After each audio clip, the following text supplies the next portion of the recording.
नमस्कार, आओ मिलकर सीखे चैनल पर आपका हार्दिक स्वागत है।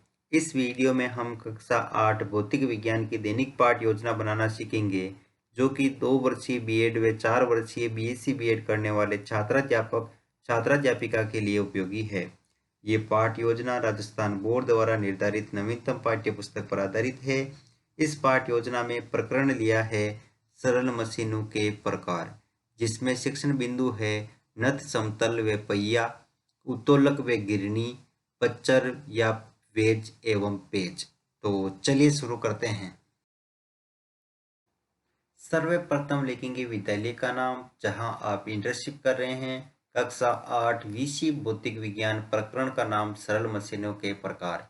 यहाँ पर दिनांक, कालांश और समयावधि 30 मिनट। फिर दोस्तों एक टेबल ड्रॉ करेंगे जिसमें एक तरफ लिखेंगे शिक्षण उद्देश्य, दूसरी तरफ अपेक्षित व्यवहारगत परिवर्तन। शिक्षण उद्देश्य में पहला लिखेंगे ज्ञानात्मक, इसमें लिखना है छात्र सरल मशीनों के प्रकार का प्रत्यय स्मरण कर सकेंगे। छात्र सरल मशीनों के प्रकार का प्रत्याभिज्ञान कर सकेंगे। सेकंड पॉइंट है अवबोध, छात्र सरल मशीनों के प्रकार की व्याख्या कर सकेंगे। छात्र सरल मशीनों के प्रकार को समझ सकेंगे। तीसरा पॉइंट है ज्ञानोपयोग, इसमें लिखेंगे छात्र सरल मशीनों के प्रकार से संबंधित ज्ञान का प्रयोग उच्च अध्ययन में कर सकेंगे। छात्र सरल मशीनों के प्रकार से प्राप्त ज्ञान का दैनिक जीवन की नवीन परिस्थितियों में उपयोग कर सकेंगे। चौथा पॉइंट है कौशल, इसमें लिखेंगे छात्र सरल मशीनों के प्रकार की जानकारी प्राप्त कर सकेंगे। छात्र सरल मशीनों के प्रकार को चार्ट द्वारा प्रदर्शित कर सकेंगे। फिर दोस्तों पांचवा पॉइंट है अभिरुचि, इसमें लिखेंगे छात्र सरल मशीनों के प्रकार के विषय में जानने में रुचि ले सकेंगे। छात्र सरल मशीनों के प्रकार के विषय में विचार विमर्श करने में रुचि ले सकेंगे। अभिवृत्ति, छात्र सरल मशीनों के प्रकार के प्रति सकारात्मक दृष्टिकोण उत्पन्न कर सकेंगे। शिक्षण सहायक सामग्री, लपेट फलक, चौक, डस्टर, संकेतक एवं समस्त कक्षा उपयोगी शिक्षण सहायक सामग्री। पूर्व ज्ञान में लिखेंगे छात्र मशीनों के प्रकारों के विषय में सामान्य जानकारी रखते हैं। फिर है प्रस्तावना प्रश्न, जिसमें टेबल बना करके एक तरफ लिखेंगे छात्राध्यापक क्रियाएं और दूसरी तरफ छात्र क्रियाएं। अगर आप छात्राध्यापिका हैं तो यहाँ पर छात्राध्यापक की जगह छात्राध्यापिका लिखेंगे। इसमें फर्स्ट क्वेश्चन है वाहनों में किसके उपयोग द्वारा गति होती है? पहिया। पहिए पर उपयोग वाहनों में क्यों किया जाता है? तो लिखेंगे गति आसान बनाने हेतु। वाहन का क्या उपयोग है? दूरी कम करना। वाहनों में प्रयुक्त पहिया किस प्रकार की मशीन है? तो संभावित उत्तर। और यहाँ पर उद्देश्य कथन में लिखेंगे विद्यार्थियों, आज हम सरल मशीनों के प्रकार का विस्तार पूर्वक अध्ययन करेंगे। प्रस्तुतिकरण में टेबल बना करके लिखेंगे शिक्षण बिंदु, छात्राध्यापक क्रियाएं, छात्र क्रियाएं, विधि पर विधि, श्यामपट सार। शिक्षण बिंदु में पहला लेंगे नत समतल व पहिया। विकासात्मक प्रश्न में फर्स्ट क्वेश्चन दैनिक जीवन में आवागमन के साधन कौन कौन से हैं? तो कार, बस। सेकंड क्वेश्चन कार बस किस पर गतिमान होते हैं? तो पहिए पर। पहिया किस प्रकार कार बस को गति प्रदान करता है? तो संभावित उत्तर। विधि पर विधि में प्रश्नोत्तर पर विधि। फिर है दोस्तों छात्राध्यापक कथन, जिसमें लिखेंगे भारी ड्रमों को ऊंचाई पर चढ़ाने तथा अन्य ऊंचाई के कार्यों को सुगम बनाने हेतु झुके हुए तल का उपयोग किया जाता है। पहिया एक सरल मशीन है। सर्वप्रथम पहिए का ही आविष्कार हुआ था। पहिया घर्षण बल को कम करता है। यहाँ विद्यार्थी के लिए हम लिखेंगे छात्र ध्यानपूर्वक सुनेंगे तथा मुख्य बिंदुओं को अपनी अभ्यास पुस्तिका में लिखेंगे। यहाँ पर विधि में वाक्यान विधि। श्यामपट सार में लिखेंगे ऊंचाई पर किसी वस्तु को चढ़ाने हेतु कार्य सुगम बनाने के लिए झुके हुए तल का उपयोग किया जाता है। इसे नत समतल कहते हैं। पहिया घर्षण बल को कम कर वस्तु को गतिमान करता है। गतिमान बनाने हेतु सरल मशीन है। फिर यहाँ पर दोस्तों बोध प्रश्न में लिखेंगे नत समतल का उदाहरण दीजिए। तो घरों में काम आने वाली सीढ़ी। और यहाँ पर सेकंड क्वेश्चन है सर्वप्रथम किसका आविष्कार हुआ था? तो पहिए का। यहाँ विधि पर विधि में लिखेंगे प्रश्नोत्तर पर विधि।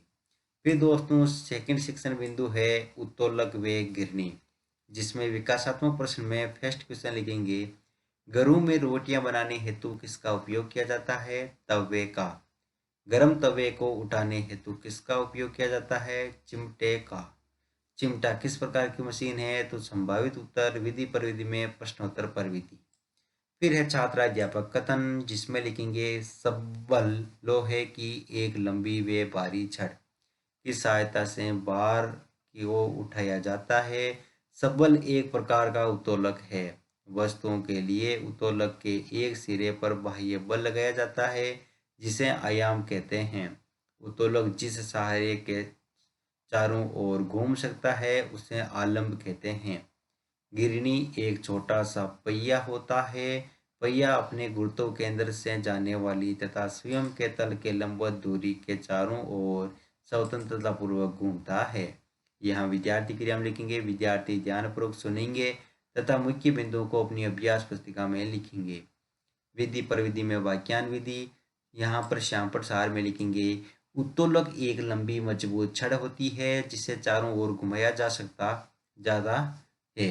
गिरनी एक पहिया होता है जिसे वस्तु पर लगने वाली बल की दिशा को परिवर्तित किया जा सकता है।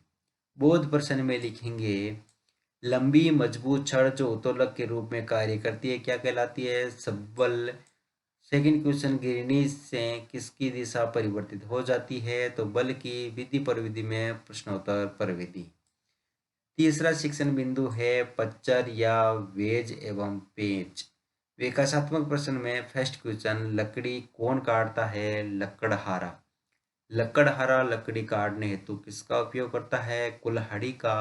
कुल्हाड़ी किस प्रकार की मशीन है? तो संभावित उत्तर विधि परिविधि में प्रश्नोत्तर परिविधि।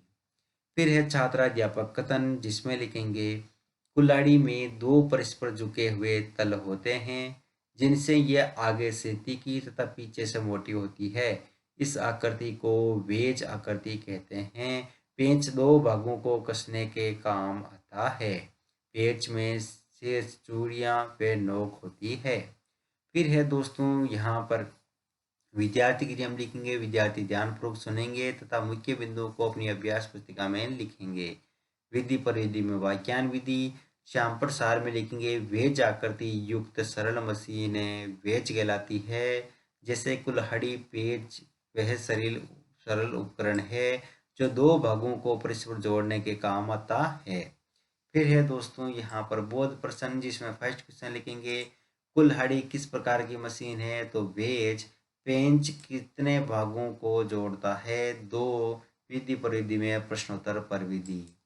फिर है दोस्तों मूल्यांकन प्रश्न, जिसमें फर्स्ट क्वेश्चन लिखेंगे, झुका हुआ तल कहलाता है नत समतल, झुकाव, ढलान, सीढ़ी। पहिया बल को कम करता है, घर्षण या पेशीय। गिरनी से बल की दिशा परिवर्तित हो जाती है, सत्य या असत्य। कुल्हाड़ी की आकृति कैसी होती है?